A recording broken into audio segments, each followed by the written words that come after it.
মাটির নাই, বাড়ি ঘর নাই,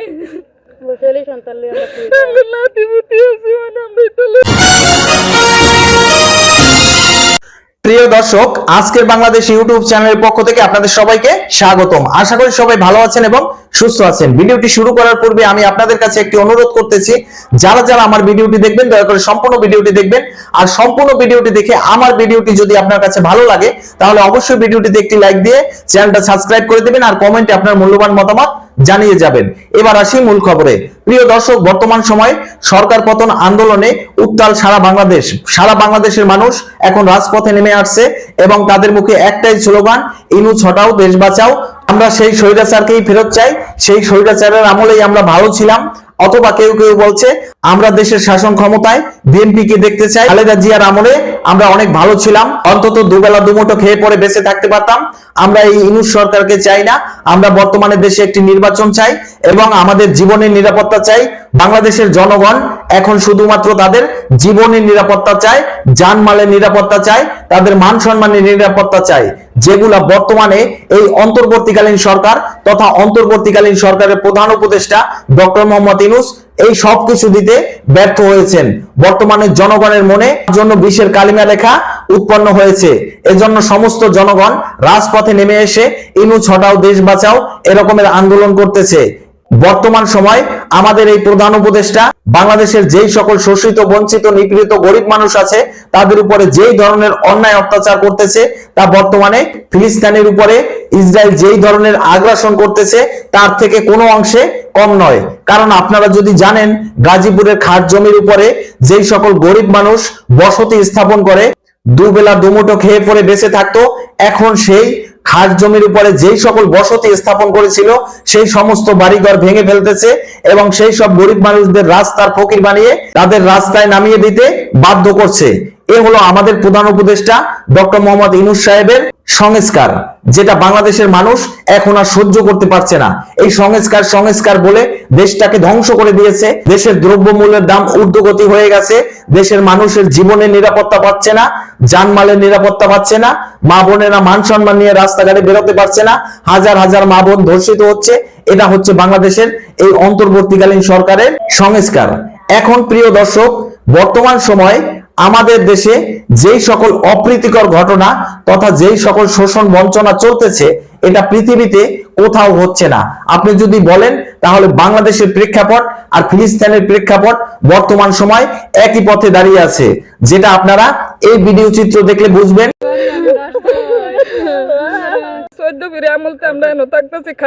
আমরা বুঝছি না, বাড়ি করাঙ্গর ভাঙ্গা দিব। আমরা কই যাই, আমার তলে মাটির নাই, বাড়ি ঘর নাই,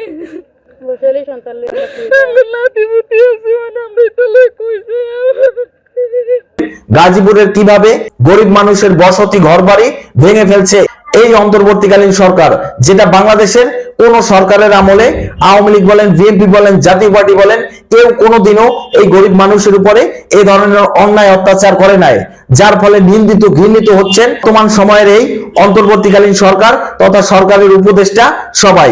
এরা দেশটাকে লুটে পুটে খাচ্ছে এবং প্রত্যেকে হাজার হাজার কোটি টাকার মালিক হচ্ছে, দেশের টাকা পাচার করছে। এটা হচ্ছে দেশের সংস্কার, এটা হচ্ছে তাদের দেশের সংস্কার। বর্তমান সময় বাংলাদেশের অর্থনীতি একদম তলানিতে গিয়ে পৌঁছেছে। বর্তমান সময় কোন দেশ থেকে বাংলাদেশের সাথে কোন রকমের ব্যবসা বাণিজ্যের চুক্তি নতুন করে স্বাক্ষরিত করছে না। তারা সবাই বলছে যখন বাংলাদেশে কোনো নির্বাচিত সরকার আসবে সেই নির্বাচিত সরকারের সাথেই বাংলাদেশের সাথে নতুন করে ব্যবসা বাণিজ্যের চুক্তি করবে। আমাদের বর্তমান সময়ের বাংলাদেশের প্রেক্ষাপট আপনি যদি লক্ষ্য করেন তাহলে দেখতে পারবেন যেই সকল দেশগুলা বাংলাদেশের বন্ধু রাষ্ট্র ছিল, বাংলাদেশের দুঃখ হতাশার সময় বাংলাদেশের পাশে এসে দাঁড়িয়েছিল, সেই সকল রাষ্ট্রগুলা এখন বর্তমানে শত্রু রাষ্ট্র হিসেবে পরিচিত হয়েছে এবং বাংলাদেশের যেই সকল শত্রু রাষ্ট্র ছিল তারা বর্তমান সময় বাংলাদেশের বন্ধু রাষ্ট্র হিসেবে পরিচিতি পাচ্ছে। ধরুন উদাহরণস্বরূপ আপনি ভারতের কথা বলতে পারেন। দেখুন, ভারত বাংলাদেশের জন্ম অবধি সব সময় সুখের দিনে দুঃখের দিনে সব সময় বাংলাদেশের পাশে ছিল। আজকে ভারত বাংলাদেশের সম্পর্কে এতটা অবনতি, যেটা ভারত বাংলাদেশ যুদ্ধ লেগে যাবে এরকমের একটা পরিস্থিতি এবং পাকিস্তানের সাথে আমাদের দেশের সম্পর্ক কতটা ভালো হয়েছে, যা বাংলাদেশের জন্ম অবধি আজ পর্যন্ত কোন সরকারের আমলে কেউ কোনোদিন করে নাই। সেইটাই করলো আমাদের প্রধান উপদেষ্টা তথা অন্তর্বর্তীকালীন সরকারের সমস্ত উপদেষ্টারা। এটা বাংলাদেশের উন্নয়ন। যেই পাকিস্তান বাংলাদেশের উপরে যেই ধরনের শোষণ বঞ্চনা করেছে, বাংলাদেশের 2 লক্ষ মা বোনকে নির্যাতিত করেছে, বাংলাদেশের অসহায় নিরস্ত্র মানুষের উপরে গুলি করে তাদেরকে হত্যা করেছে, সেই পাকিস্তানিদের ডেকে এনে বাংলার বুকে তাদের সাথে বন্ধুত্বের সম্পর্ক স্থাপন করছে, তাদের সাথে ব্যবসা বাণিজ্যের চুক্তি করছে। এটা হচ্ছে আমাদের দেশের অন্তর্বর্তীকালীন সরকারের সংস্কার। এই সংস্কারের নাম করে নির্বাচনটাকে পিছিয়ে দিচ্ছে, নির্বাচন নিয়ে ঘোলাটে মন্তব্য প্রকাশ করছে, নির্বাচনী রোড ম্যাপ ক্লিয়ার করছে না, নির্বাচনের এক্সাক্ট তারিখ দিচ্ছে না। এটা হচ্ছে বাংলাদেশের অন্তর্বর্তীকালীন সরকারের সংস্কার। এসব কারণে বর্তমান সময় বাংলাদেশের সমস্ত রাজনৈতিক দল, শুধুমাত্র 2টো রাজনৈতিক দল ছাড়া, একটা এনসিপি যেটা আমাদের প্রধান উপদেষ্টার নিজস্ব দল, অন্যটা জামাত ইসলাম, যাদের কোনো নিবন্ধনই নাই এখন পর্যন্ত।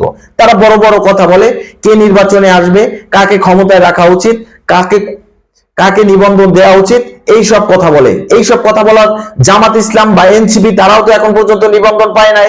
তারা কারা? যাদের কোনো নিবন্ধনই নাই, তারা এখন মিডিয়ার সামনে বড় বড় কথা বলে যে কোনটা করতে হবে কোনটা করতে হবে না, তাদের কথা এখন দেশ চলে।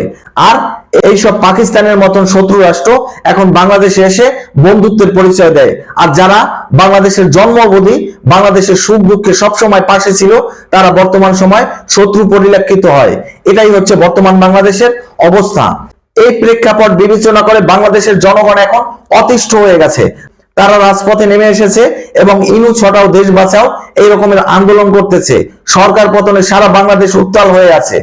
অপরদিকে বর্তমান সময় আওয়ামী লীগ তথা আওয়ামী লীগের অঙ্গ সংগঠনের যেই সকল নেতাকর্মীরা আছে, তারা এই সরকার পতন আন্দোলনে রাজপথে অবস্থান করছে, সরকারের বিরুদ্ধে বিক্ষোভ মিছিল প্রদর্শন করছে, শেখ হাসিনাকে দেশে ফিরিয়ে এনে তাকে তার ক্ষমতা ফিরিয়ে দেওয়ার জন্য আন্দোলন করছে, ঝটিকা মিছিল করছে এবং বর্তমান সময় বড় পরিসরে তারা মিছিল করছে, মিটিং করছে, দলীয় কর্মসূচি পালন করছে।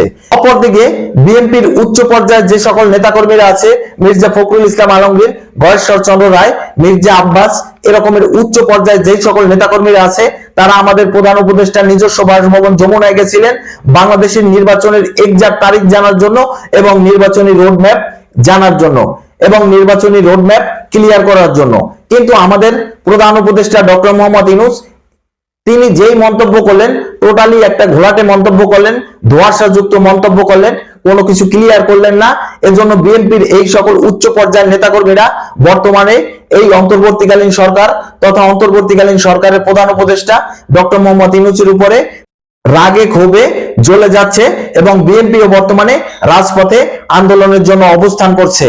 অপরদিকে জাতীয় পার্টির সভাপতি জিএম কাদের তিনিও গতকাল সংবাদ সম্মেলন করে এই ঘোষণা দিয়েছেন যে তার দলীয় নেতাকর্মীদের নিয়ে তিনিও রাজপথে অবস্থান করবেন এই সরকারকে ক্ষমতাচ্যুত করার জন্য।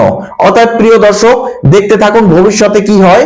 এবং বর্তমান সময় বাংলাদেশের এই যে গরিব মানুষের ঘর বাড়ি ভাঙচুর করে তাদের বসতি কেড়ে নেওয়া হচ্ছে, এজন্য আন্দোলন গড়ে তুলুন এবং এই ভিডিওটি সর্বোচ্চ পরিমাণে শেয়ার করে দিন, যাতে প্রত্যেকটা বাংলাদেশের মানুষ দেখতে পারে বাংলাদেশের গরিব শোষিত বঞ্চিত মানুষের উপরে কি ধরনের অত্যাচার নির্যাতন এই অন্তর্বর্তীকালীন সরকার তথা এই অন্তর্বর্তীকালীন সরকারের প্রধান উপদেষ্টা ডক্টর মোহাম্মদ ইউনূস করতেছে।